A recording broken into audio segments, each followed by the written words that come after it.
enquanto a noite vem nos envolver.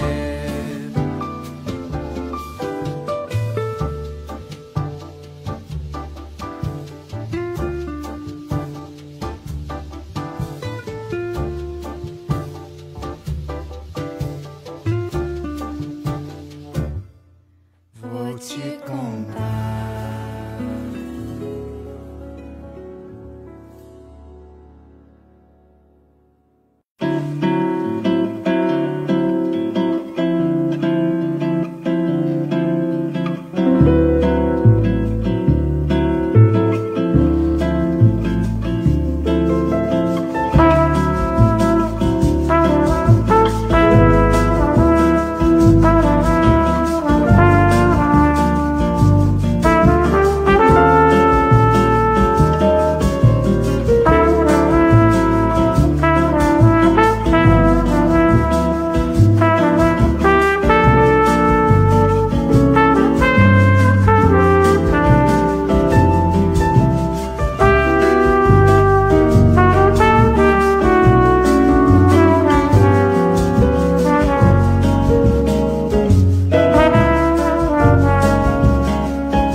Olá, meus amigos, boa noite, bem-vindo a mais um AK News.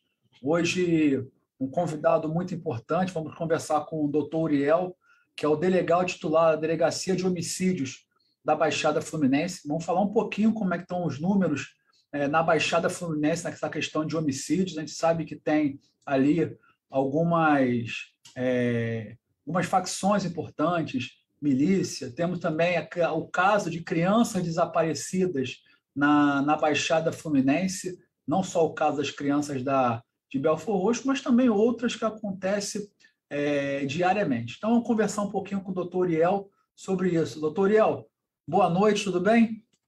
Boa noite, deputado. Tudo bom? Tudo certo. Tudo bom, meu amigo.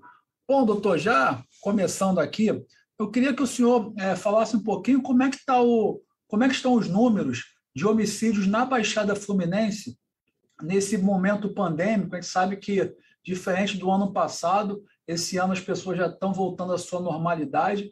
E a gente tem visto também que os números acabam crescendo um pouquinho diante da anomalia que foi o ano passado, né? Como é que está esse ano os índices de homicídios na Baixada? Exatamente. A gente teve uma pequena queda, ainda não foram compilados os dados do primeiro semestre, mas já tinha vindo com uma pequena queda no número de homicídios, né? Desde o primeiro trimestre, a gente já estava observando aí pelo menos 7% a menos de homicídios comparado ao mesmo período do ano passado, né? Então, a gente fecha o primeiro semestre aí, esperando terminar de compilar os dados, mas com uma queda referente ao primeiro semestre do ano passado, né? A gente vem trabalhando aí no sentido de fazer a identificação, né, principalmente de organizações criminosas, relacionado aí a conflitos entre milícia, entre traficantes, e buscando aí a autoria, né, principalmente dos homicidas, né? Então, assim, a gente teve uma queda relacionada ao número de homicídios na Baixada, né? Isso é um trabalho, na verdade, integrado de todos, né? Não é só a DH que age nessa que age e gera essa consequência, mas todas as delegacias, a própria Polícia Militar. Então, é atuação em conjunto, integrada de todo mundo na Baixada, né? E a gente vem atuando muito forte no trabalho de investigação, né? A gente teve um aumento aí de pouco mais de 30% relacionado aí às autorias de homicídio, comparado ao mesmo período do ano passado, um aumento relacionado às nossas prisões, às capturas, né? Então, é um trabalho que a gente vem fazendo e na queda de homicídio é um trabalho integrado de todo mundo que atua na Baixada e nos 11 municípios. Doutor, a gente sabe que com a criação lá atrás das unidades de polícia pacificadora, a Baixada Fluminense acabou recebendo um número maior de bandidos, principalmente oriundo aí do tráfico, dessas comunidades que receberam o PP, foram para a Baixada. Logo depois, nós tivemos também uma expansão significativa das milícias e depois também um trabalho aí muito bom da Polícia Civil, em particular já lá atrás com a Draco e agora, inclusive, com a especializada de lavagem de dinheiro. A gente viu um impacto muito forte aí, uma paulada muito forte nas milícias. Mas o senhor acha que hoje, na Baixada, as milícias elas continuam ainda com aquela força que tinha alguns anos atrás, ou a gente ainda tem como maior problema na Baixada a questão aí das facções do tráfico de drogas, principalmente o Comando Vermelho? Na Baixada, a gente tem um cenário que difere um pouco da maior parte da capital, que a gente tem algumas regiões dominadas por alguns grupos de milicianos que não necessariamente estão vinculados àqueles grupos maiores, né? Então, a gente enxerga isso muito em várias regiões da Baixada. E em alguns pontos, até hoje, em razão até dessa fragilização de parte dessas milícias, a gente tem visto aí alguns conflitos até com o tráfico de drogas, né, em relação ao objetivo de expansão territorial. Então, a realidade fragiliza de um lado, o outro lado vê uma possibilidade de expansão territorial e acabam ocorrendo alguns conflitos, né? Então, assim, na Baixada a gente tem muita atuação do tráfico, atuação da milícia, os homicídios, vários crimes relacionados ao conflito e o conflito interno e o conflito entre as duas organizações criminosas, que no final das contas elas disputam, elas geram o mesmo problema para a população local, né? Cada uma, embora sejam organizações distintas, elas causam o mesmo terror, causam o mesmo subjugando aquela população e causando o mesmo problema. Então a gente atua de uma forma muito firme quanto às duas. E as duas são um grande problema. As duas são responsáveis por diversos homicídios e contribuem para essa criminalidade que existe aqui, né?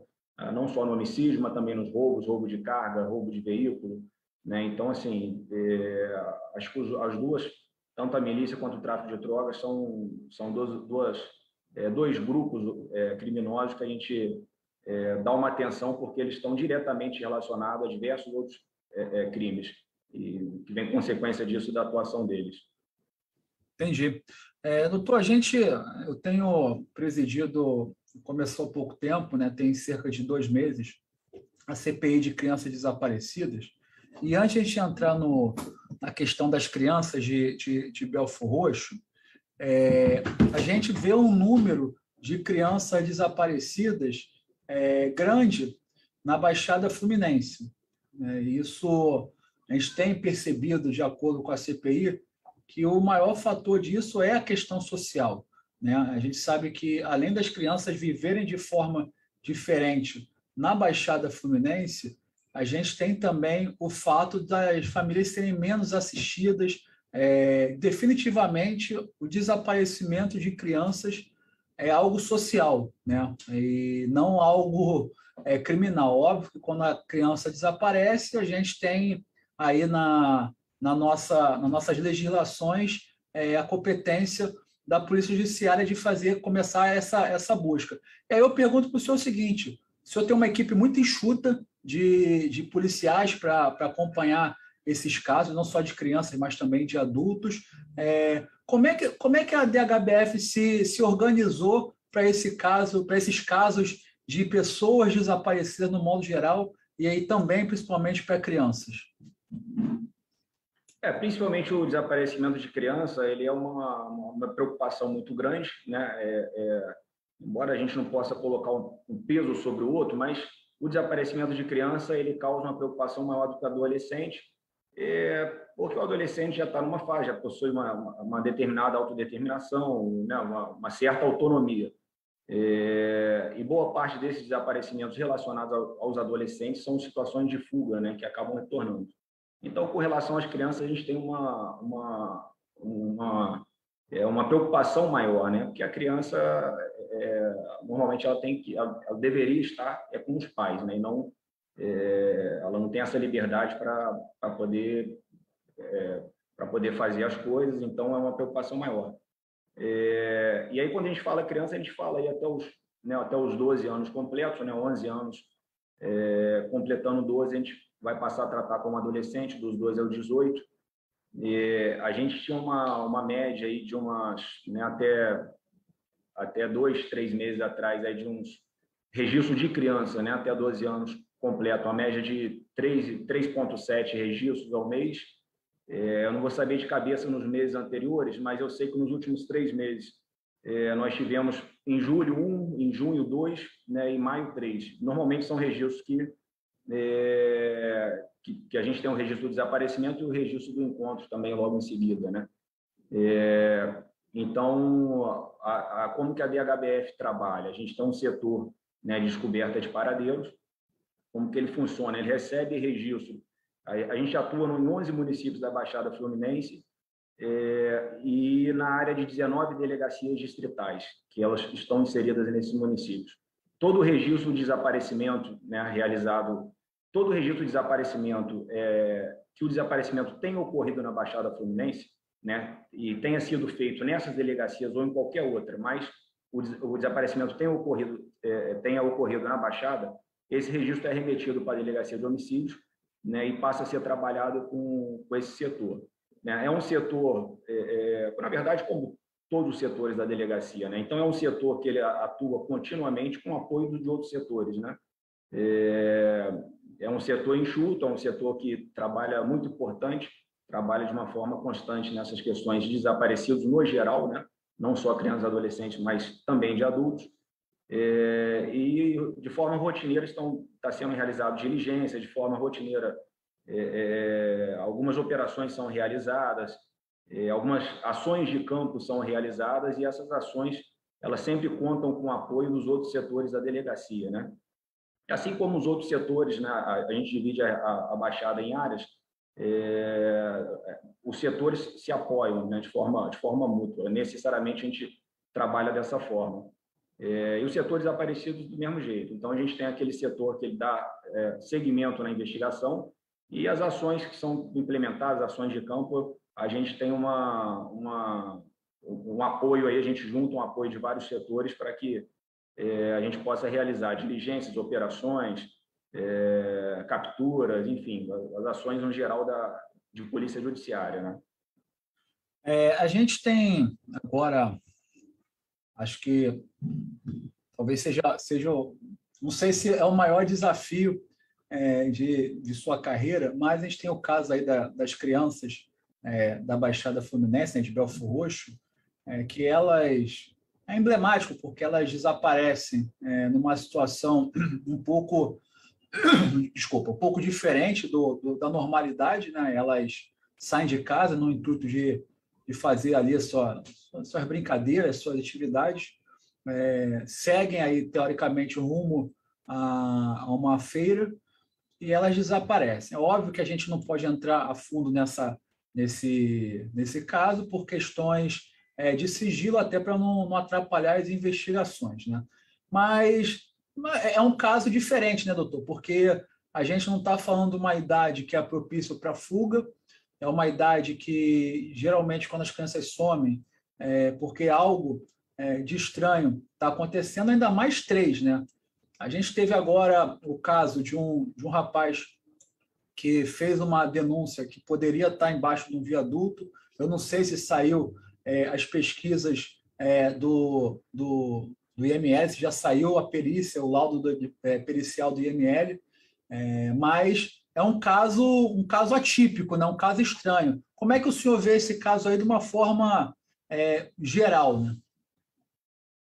Sim, é um caso emblemático, acho que é uma investigação que realmente é muito complexa, né? É uma investigação que desde o início a gente vem, talvez uma das mais importantes aí né? Pelo menos hoje a mais importante na delegacia, na nossa unidade, justamente por isso, pela complexidade, pelo caso emblemático, 3 crianças. É uma investigação que a gente tem depositado muita energia nela, né, desde o desaparecimento das crianças. Ocorre de uma forma, né, realmente totalmente estranha. No início, a gente tem o início assim, é marcado pela falta de informação, né? A gente não sabe o que as crianças iam fazer, para onde elas foram, onde elas estavam, como desapareceram, muita informação truncada, muita informação contraditória, muita confusão entre as informações que chegavam para a gente, né? E a gente supera essa fase, a gente sabe que as crianças estão brincando dentro de uma comunidade, que a gente tem um outro ponto, uma dificuldade muito grande de atuar e de realizar qualquer diligência comum, ordinária, de uma viatura para observar uma rua, seja o que for, de chamar um vizinho, de ter a possibilidade de que as pessoas venham, né, para depor, que às vezes as pessoas também possuem essa resistência em vir, sem qualquer envolvimento com crime nem nada, o simples fato de morar lá dentro, né, de um trabalhador, um cidadão de bem, leva ele a ter uma preocupação e um medo e uma resistência muito grande de vir à delegacia conversar com os policiais, né? Porque ele retorna para aquele ambiente que é um ambiente hostil, um local cercado de barricadas, enfim, uma comunidade como a gente sabe que existe no Rio de Janeiro. A investigação evolui, supera uma série de etapas. No início a gente tinha diversas linhas de investigações, a gente trabalhava com várias possibilidades e a gente trabalhava com a possibilidade também de responsabilidade por organizações criminosas, né? A gente sabe que desde o início, né, as crianças saem, vão a uma feira, a gente sabe desde o início nada, absolutamente, por uma série de diligências, enfim, uma série de questões que ocorreram. Na feira, exatamente naquele local, não seria um local onde algo poderia ter acontecido, né? Ou, no mínimo, aconteceu de uma forma violenta, alguma forma que chamasse atenção. O tempo passa, algumas questões, algumas informações foram materializadas, né? A gente pode dizer aí que a gente demorou uns 5 meses para conseguir começar a materializar, né? Eu digo, juntar prova de algo mais concreto que a gente pudesse apontar uma direção da investigação. Então, a gente demorou muito tempo para conseguir algo concreto, justamente pela sensibilidade, pela dificuldade do caso e justamente pela autoria, porque hoje a gente tem uma linha de investigação, né? Hoje há uma única linha de investigação, que é a responsabilidade sobre o tráfico de drogas. Em janeiro, um homem foi torturado pelo tráfico de drogas, né? É importante lembrar desse caso, porque ele foi torturado, amarrado, foi ordenado que usuários de crack conduzisse até a delegacia como responsável por um crime, né? Ele teria confessado isso em uma sessão de tortura realizada pelo tráfico de drogas. Naquela mesma noite, a companheira dele, com os enteados dele, né, os filhos dela, eles fogem e eles abandonaram tudo para trás. Uma casa, abandonaram as coisas, seus bens pessoais, saíram com a roupa do corpo e foram embora. E a preocupação, né, a crítica vem sendo até hoje da parte que se critica muito em cima da polícia. Essa família foi esquecida, né? Porque os autores daquela tortura eram o tráfico de drogas. Então, eles passaram despercebidos nessa situação extremamente grave. Você pega uma pessoa e diz que ele confessou, né? Nunca chegou um fato objetivo que tenha confessado. Então, o tráfico força a apresentar um autor naquele momento, percebendo que aquele autor não seria preso.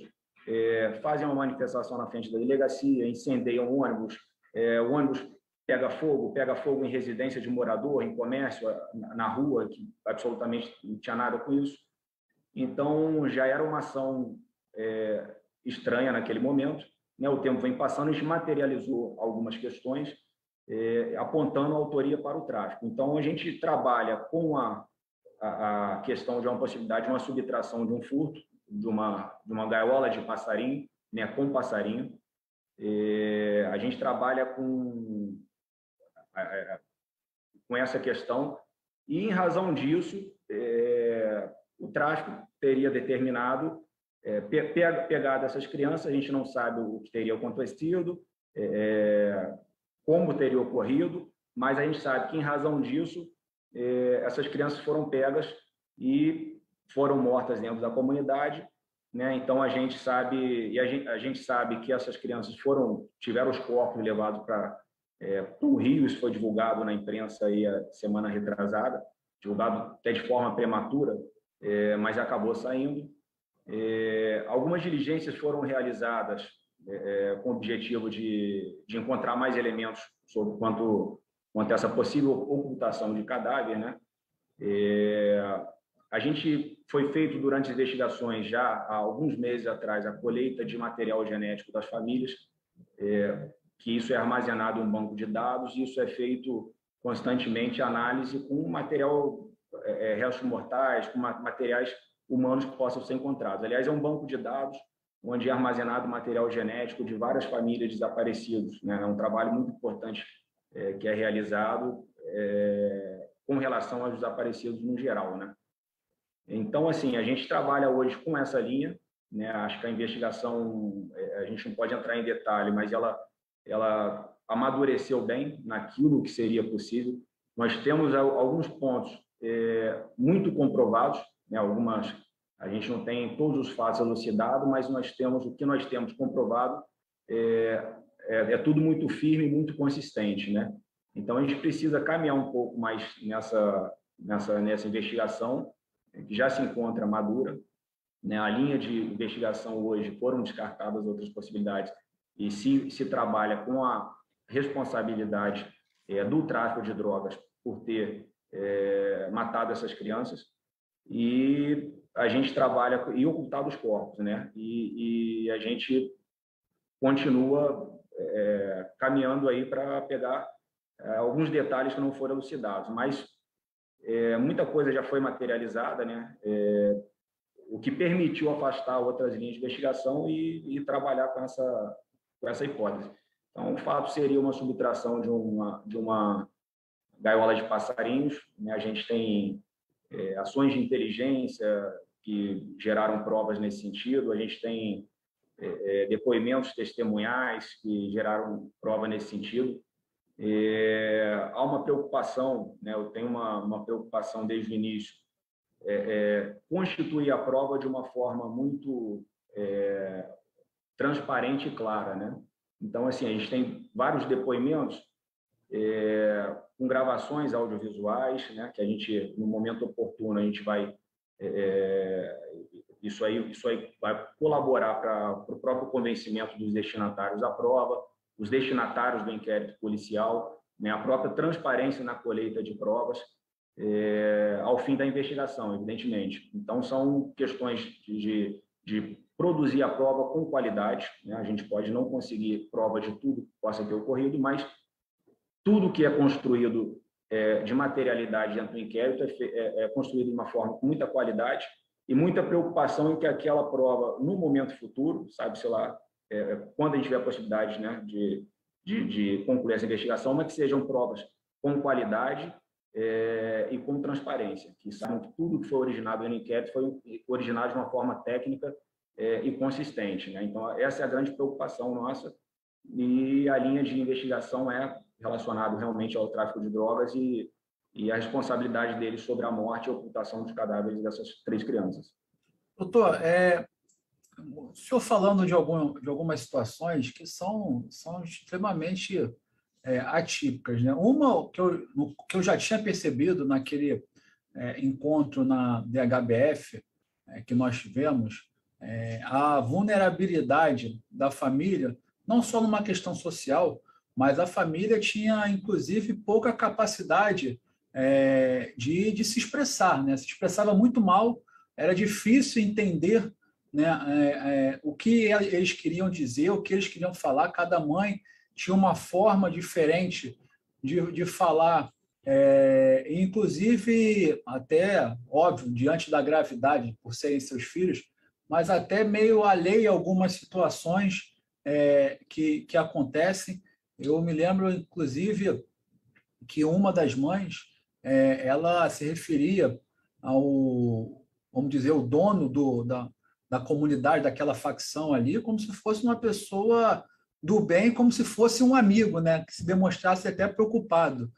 Isso causa até uma estranheza, essa percepção de preocupação. E aí o senhor disse de um rapaz que foi espancado, foi torturado, como quase uma forma que ele, por uma pressão dessa, uma pressão por violência, confessasse um crime no qual ele não cometeu, sua família saiu, e aí veio uma série de ações, né? Veio o primeiro espancamento, depois a família é praticamente expulsa, depois vem uma manifestação em frente à delegacia como uma forma de pressionar e meio que colocar essa pessoa como um bode expiatório, como um boi de piranha ali para aquela situação. E aí o senhor fala logo em seguida da questão de uma possível morte dessas crianças pelo tráfico diante ali de uma subtração, né? De um roubo ou de um furto, enfim. Mas o senhor acredita que passou do limite, que essa era a intenção do tráfico, de matar, ou se era de torturar essas crianças, e aí passou do ponto, né? Vamos se dizer assim, porque é de uma covardia, de uma brutalidade matar 3 crianças por causa de uma subtração, né? E pelo que a gente ouve na imprensa, por uma subtração de um passarinho, né? Exatamente. Com relação ao torturado, é só assim, até hoje se coloca ele ainda como um possível suspeito. Então, você imagina um sujeito numa sessão de tortura e que ele tenha feito algo, mas vamos imaginar que ele tenha feito algo, né? E naquele cenário também está a família dele, né? Está a família, os enteados. Fazer ele confessar o fato que ele tenha feito seria muito simples, né? Então, apesar de toda aquela sessão de tortura, ele não consegue confessar nada. O que foi confessado? Ah, foi você, foi, né? Você sumiu com as crianças, sim, sumiu, né? E tá, mas sumiu como? O que foi feito? Exatamente o que? Ninguém sabe, porque ele não conseguiu criar essa história no momento da sessão de tortura. Agora, se ele é o autor, seria muito simples do próprio tráfico extrair essa informação. Uma outra preocupação nossa ao longo desses 8 meses é justamente isso, né? É preciso ter uma sensibilidade muito grande de se relacionar com a família, né? Então, há muito tempo é uma preocupação minha, e não só a sensibilidade para compreender eles, né? Para poder compreender e tentar um diálogo que é feito, são realizadas reuniões com as famílias, reuniões individuais em que a gente consegue conversar de forma mais tranquila. Uma coisa é uma reunião com 10 pessoas, outra coisa é uma conversa, um bate-papo, tomando um café, uma água, sozinho, né? Eu e uma mãe, eu e 2 mães, que a gente consegue desenvolver melhor esse diálogo e compreender. Então, a gente tem que ter, outro ponto, sensibilidade para o tratamento com a família, o próprio contato, é o que eu procuro implementar aí já desde o início, e preocupação com a segurança de todos, né? Que talvez seja até uma das maiores nossas preocupações relacionadas à divulgação de informações desde o início, né? Porque há pouco tempo saiu a informação de 2 irmãos, as pessoas não sabem bem quem são, mas a qualquer momento as pessoas podem estar mortas, né? Hoje a gente apura um homicídio que pode estar relacionado ao desaparecimento das crianças, né? Só esse ano a gente sabe de 2 casos de desaparecidos na mesma comunidade, que os corpos ainda não foram encontrados. A gente sabe que o tráfico matou, sem relação com a questão das crianças, mas a gente sabe que foram mortos pelo tráfico da mesma comunidade, os corpos ainda não foram encontrados, né? Então, assim, a dificuldade, sensibilidade, né? Criar uma lógica de diálogo com a família para que eles possam compreender as coisas, para que eles possam trazer as informações.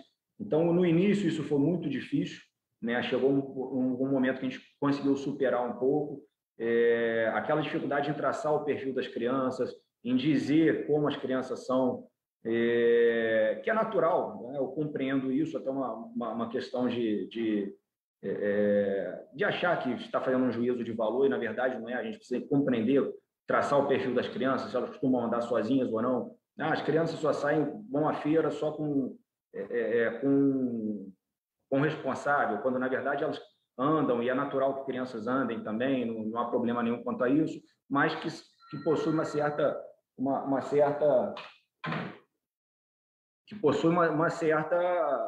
já autonomia, né? 8, 10, 11 anos é natural. Então, a sensibilidade nessas questões de diálogo,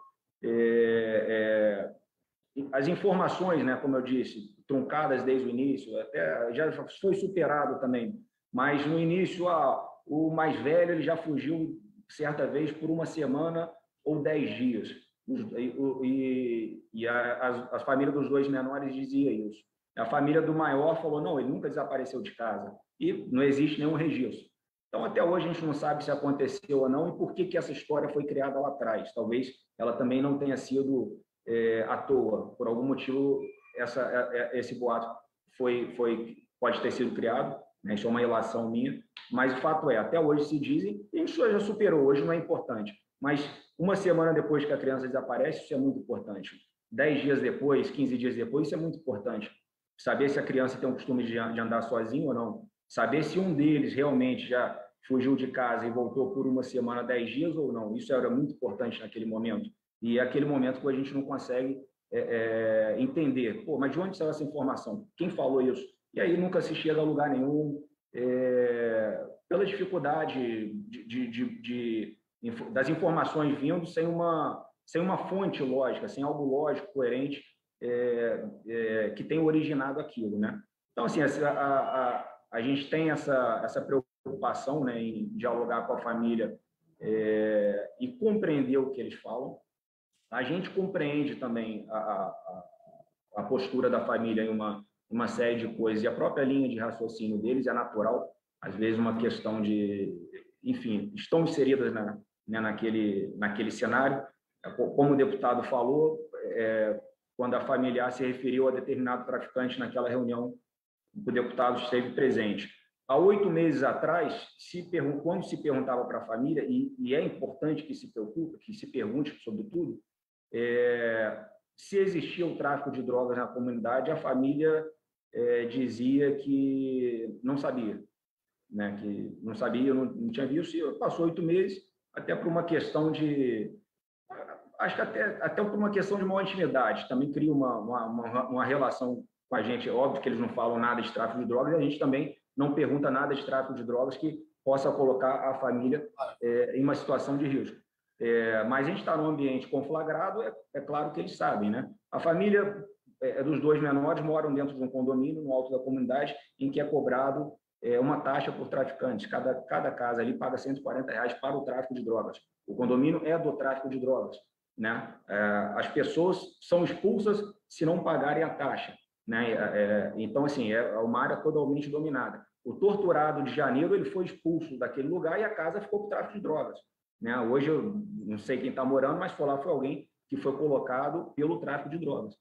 Então, essa dificuldade de conversar e compreender e ser compreendido era um ponto que a gente tinha que dar muita atenção e ter sensibilidade para se relacionar com a família. Então, foi algo que eu passei a dar muita atenção e me preocupei muito. E a questão de não colocar a própria família em uma situação de risco, né? Como outros envolvidos na investigação, né? Pessoas até desconhecidas ainda, né, ao público, mas que a gente tem que ter essa preocupação, porque é um cenário sensível. Hoje existe um homicídio já que a gente se apura e que pode existir uma motivação relacionada ao tráfico de drogas, relacionada ao tráfico, não, desculpa, mas relacionada à investigação do desaparecimento das crianças. A gente tem, pelo menos, nós temos dois desaparecidos, que não tem nada a ver com a questão das crianças, mas que são desaparecidos porque o tráfico da mesma comunidade matou e sumiu os corpos. Estão desaparecidos, a gente sabe que foram mortos e que os corpos também sumiram, né? Então, assim, há um costume no local de se matar, de sumir com corpos, e é uma atuação mesmo do tráfico daquele lugar, e a gente sabe que acontece. Então, assim, a relação do diálogo tem isso, essa dificuldade de compreender, serem pessoas mais simples, enfim, uma dificuldade maior de compreender o que a gente precisa falar, ou de construir uma linha de raciocínio que possa ajudar a gente, né? Quando se o nosso filho desaparece, a primeira informação importante para a polícia somos nós que vamos levar, é o pai que vai levar. Ó, meu filho é isso, isso, isso, minha filha é isso, isso, isso, minha filha tem costume, ela vai para tal lugar, ele sai para tal lugar, ele não vai, mas vai escondido de mim, que eu sei, e a gente vai traçar aquele perfil e vai ajudar. Isso foi algo que a gente teve que superar naquele início da investigação. Entendi. Doutor, a gente teve lá uma operação, vamos dizer, uma diligência da DHBF com o Corpo de Bombeiros naquele viaduto. Foram encontradas algumas ossadas ali. Já teve algum laudo pericial do IML que já saiu, não saiu? Teve alguma informação daquilo ou ainda está em análise? Já. Foi identificado como ossos de animais, né? Aqueles ossos foram arrecadados no local. Uma parte daqueles ossos, a perícia já imaginava que pudesse ser de animais, mas é necessário mandar para exame, é o exame técnico ali que vai confirmar ou não. E uma outra parte eram pequenos ossos, não era uma grande ossada. E uma outra parte existia a possibilidade de ser humano, realmente, né? Então, mas a perícia constatou ali que todo aquele material, aqueles ossos são de animais, e não são humanos, né? E aquilo, a gente, imaginando que pudesse, aí eu trabalho com relação aos desaparecidos no geral, imaginando que pudesse ser de humano, né? Isso poderia ser submetido a um exame de DNA, isso confrontado aí com um banco de dados, poderia estar relacionado a outros desaparecidos. Então, essa colheita de material genético de familiares de pessoas desaparecidas é muito importante, é um trabalho muito legal e muito produtivo, né? Consegue fazer um confronto com vários familiares, várias famílias, e a possibilidade de inclusive, confrontar com material restos mortais encontrado em outros estados, enfim. É o que seria feito caso fosse identificado como ossos humanos. É impressionante que esse caso, vendo de fora, né, como tem quase que uma obstrução dos trabalhos da DHBF, né? Desde o início da questão desse rapaz que foi torturado, né? Até agora, se de fato essa ossada que foi encontrada não foi achada outra e foi denunciado, né, por uma pessoa, tu vê que são sempre informações desencontradas, quase que nos parece com o intuito de tirar o foco, né, da DHBF para uma linha que ela esteja seguindo. Isso é impressão minha ou o senhor também percebe isso? E quase como uma obstrução aí dos trabalhos da delegacia? Em alguns pontos, sim. Nesse caso específico, não. Na verdade, isso é uma informação que teria ocorrido em dezembro.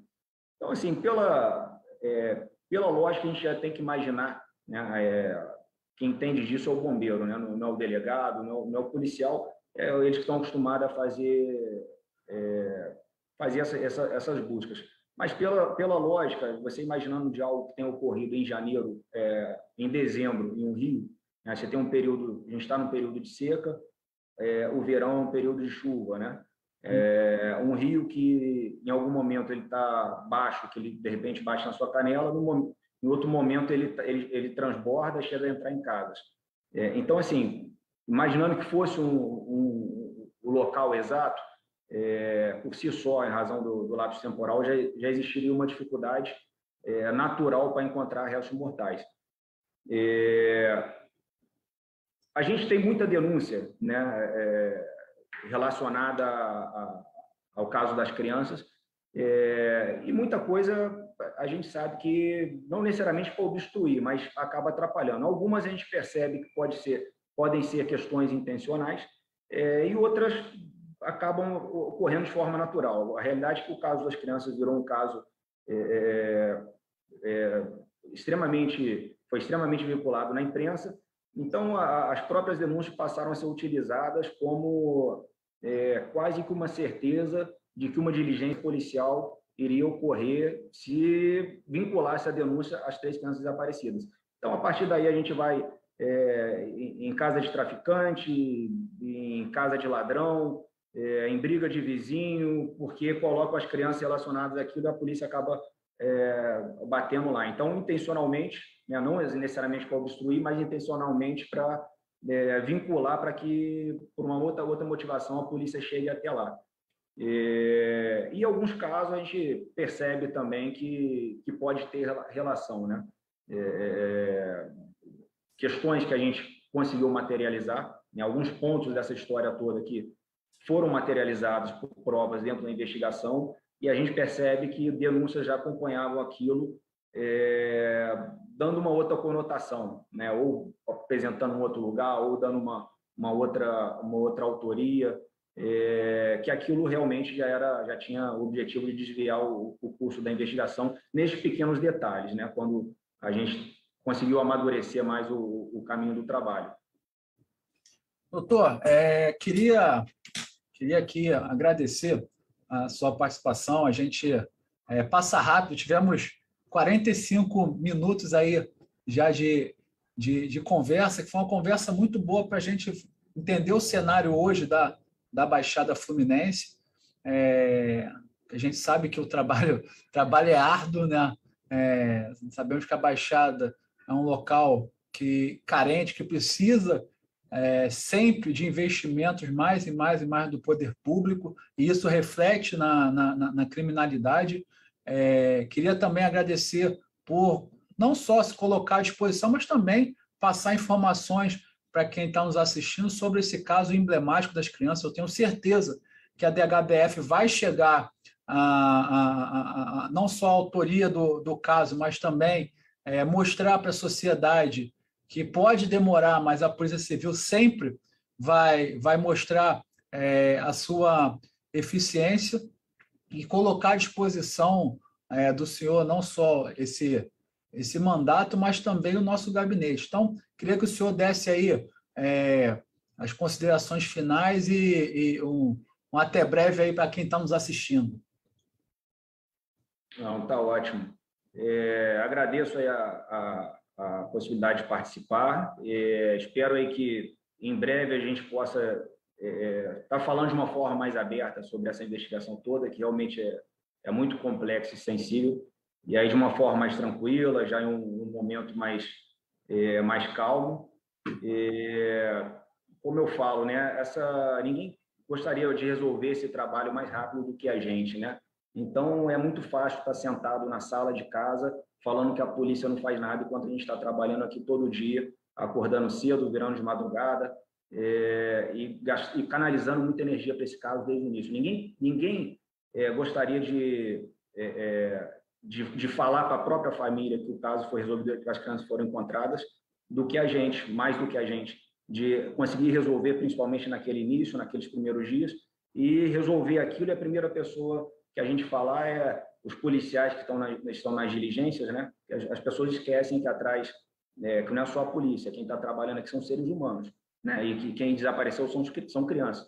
Não importa de onde são, ou se possuem condições financeiras melhor ou pior, enfim, uma série de questões que não se aplicam ao caso. É completamente absurdo e desrespeitoso para os seres humanos que trabalham aqui nessa unidade.